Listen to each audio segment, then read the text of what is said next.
Hey everybody. So here it is, Chapter 2, Monster. As children, we see the world with awe and wonder. We don't necessarily see things as evil, but as a challenge or an opportunity. We call this age the age of innocence because we don't know any better. We have not experienced the underbelly of life yet. The new reality doesn't come to us all at the same age or in the same way.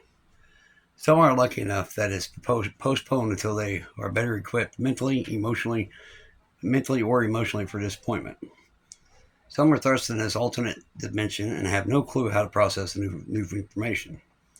There are those whose circuits get overloaded with such a negative perspective that they never recover and end up looming in the darkness of the discovery. I believe I fell in the middle of the two of the second and third scenarios. My demeanor, if you will, before the demise of our family structure wasn't at its optimum level to begin with. At my delicate age, having this monkey wrench thrown in the middle of our family dynamics may have been a tipping point on my frail grasp of needing to please and my desire to lash out, and thus began a rash of knowledgeable misdeeds that would continue for years. Even though being bad was easy for me, I can't deny it. A very small part of me deep inside enjoyed doing good too. They say it's the beast that feeds that grows the most, right? With my eyes open to mischief, I looked for it whenever I could.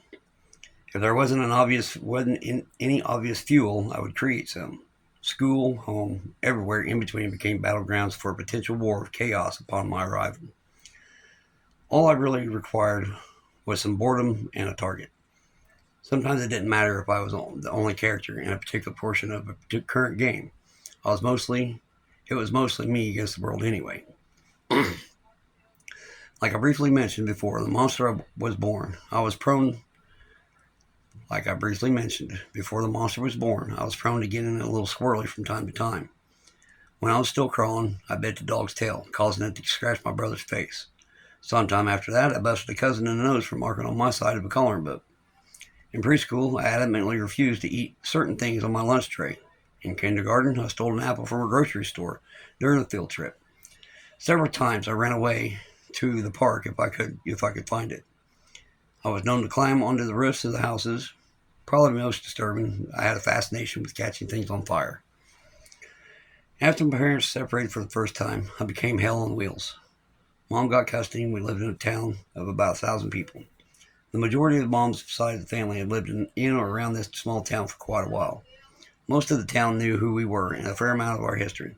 Unfortunately, we didn't have the best reputations. We literally lived on the wrong side of the tracks. As I said, it was a really small town. There wasn't much entertainment for the local youth, especially for an angry, devious monster like me, except for whatever my clever little mind could come up with. Needless to say, my involvement with the law started as early as 7 or 8 years old. Vandalism. I was mad at the world, remember? Destruction quickly became an outlet for venting my anger. I didn't take much to trigger the impulse either. Any little spark would result in something being destroyed, like being teased about anything, being told no about anything, or someone simply bragging about something would constitute some time of retaliation. Honestly, I didn't need an excuse to tear something up because I wanted to was a common response when asked about my motive. All right, I'm already at 4 minutes, so this will be part A. I'll get you part A tomorrow, or part B tomorrow. All right, gotta check on the parentals. Love you, bye.